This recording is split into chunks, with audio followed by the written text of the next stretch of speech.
दोस्तों, एक बात मैं आपको क्लियर करना चाहता हूँ इस वीडियो में कि दुनिया का कोई नुस्खा और दुनिया की कोई दवा ऐसी नहीं बनी है जो आपको एसिडिटी या अम्ल पित्त से हमेशा हमेशा के लिए छुटकारा दिला दे। जी हाँ दोस्तों, आपने बिल्कुल सही सुना है। मैं ऐसा इसलिए बोल रहा हूँ क्योंकि ये अम्ल पित्त या एसिडिटी नाम की जो बीमारी है वो पूरी की पूरी हमारी लाइफ स्टाइल पर निर्भर करती है। टोटल डिपेंड करती है कि आप कैसा लाइफ स्टाइल जी रहे हो, किस प्रकार का आपका खाना पीना है, किस प्रकार का आपका रहन सहन है, किस प्रकार का आपका वर्क रूटीन है, उठना जागना, किस प्रकार की आपकी हैबिट्स हैं, है ना, खाने पीने की, स्मोकिंग की, एल्कोहल लेने की।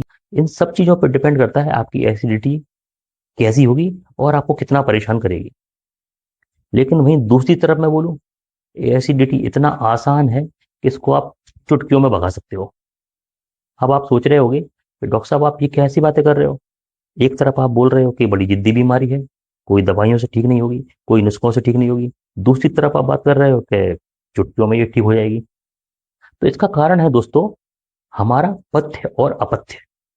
अगर हम पथ्य और अपथ्य को ठीक से समझ लें, यानी कि हम ये समझ लें कि हमको किस प्रकार का भोजन करना चाहिए, किस प्रकार के ड्रिंक्स लेने चाहिए, किस प्रकार की सब्जियां खानी चाहिए, किस प्रकार की फलों का सेवन करना चाहिए, और ठीक इसके विपरीत किस प्रकार की इन सब चीजों को नहीं लेना चाहिए।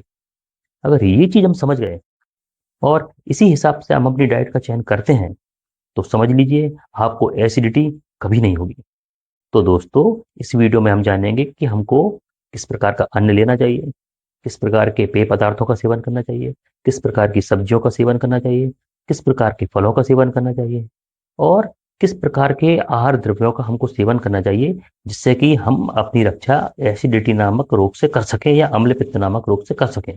दोस्तों, आयुर्वेद के अनुसार अम्ल पित्त या एसिडिटी में सबसे पहले हमको तिक्त, कषाय और मधुर रस युक्त से आहार का ग्रहण करना चाहिए।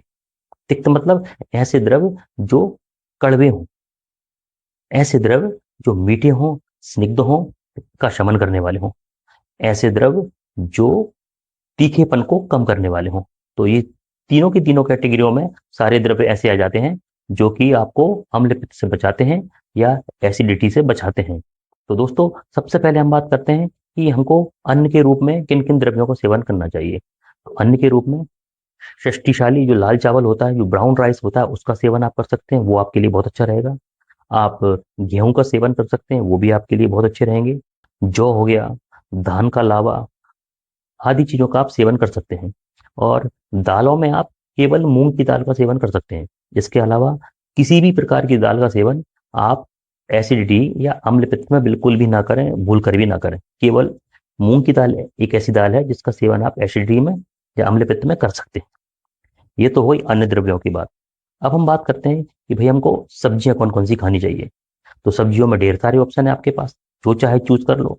लौकी, कद्दू, तोरई, परवल, करेला, गिलकी, चौलाई की भाजी, जीवंती की भाजी, पालक की भाजी, है ना, जो चने होते हैं, हमारे चने जब पैदा हो रहे होते हैं उसमें से पतली पतली कोंपलों के रूप में जो चने की पत्तियां रहती हैं, उसकी भाजी या सब्जी बना के आप खा सकते हो।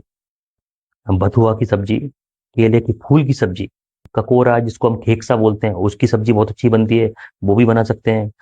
मतलब कितने सारे ऑप्शन है आप सब्जी बनाने के लिए। तो इस प्रकार की सब्जियों का अगर आप सेवन करेंगे तो ये आपको एसिडिटी से हमेशा बचाएंगी, हमेशा आपकी अम्ल पित्त से रक्षा करेंगी।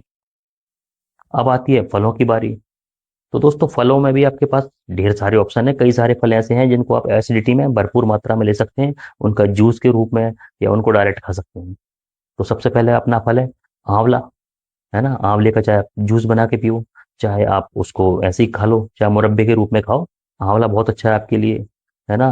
बीज निकली हुई दाखें आपके लिए बहुत अच्छी हैं एसिडिटी की केस में। इसके अलावा अनार, मीठा अनार जो होता है वो आपके लिए बहुत अच्छा है, उसका रस बहुत अच्छा है आपके लिए। इसके अलावा आप पका हुआ केला ले सकते हैं, पका हुआ आम ले सकते हैं, नारियल का पानी आप ले सकते हैं, नारियल का पानी बहुत अच्छा होता है ना। नारियल की गरी भी आप खा सकते हैं, वो भी आपके लिए बहुत अच्छी रहेगी। मौसम्मी का जूस ले सकते हैं, और नींबू का रस भी आप ले सकते हैं। नींबू मतलब वो वाला नींबू जो जिसका सरफेस, जो इसकी स्किन होती है, पतली वाली स्किन होती है ना, वो वाला नींबू जिसको हम कागजी नींबू बोलते हैं। उस नींबू का रस लेकर आप उसमें बढ़िया मिश्री शक्कर मिला के फिर डाइल्यूट करके वो भी ले सकते हैं, वो भी एसिडिटी में बहुत अच्छा फायदा करता है। तो इतने सारे आप फलों के ऑप्शन हो गए आपके पास, है ना? उनके आप जूस की फॉर्म में लेना चाहे वैसे ले लें, और चाहे तो डायरेक्ट खा सकते हैं तो वैसे ले लें। जिनका जूस बना सकते हैं वो ले लो, नहीं तो डायरेक्ट लेना डायरेक्ट ले लो। इतने सारे आपके पास, मतलब कुल मिला के काफ़ी सारे ऑप्शन आपके पास अवेलेबल हो गए फलों के भी, ठीक है?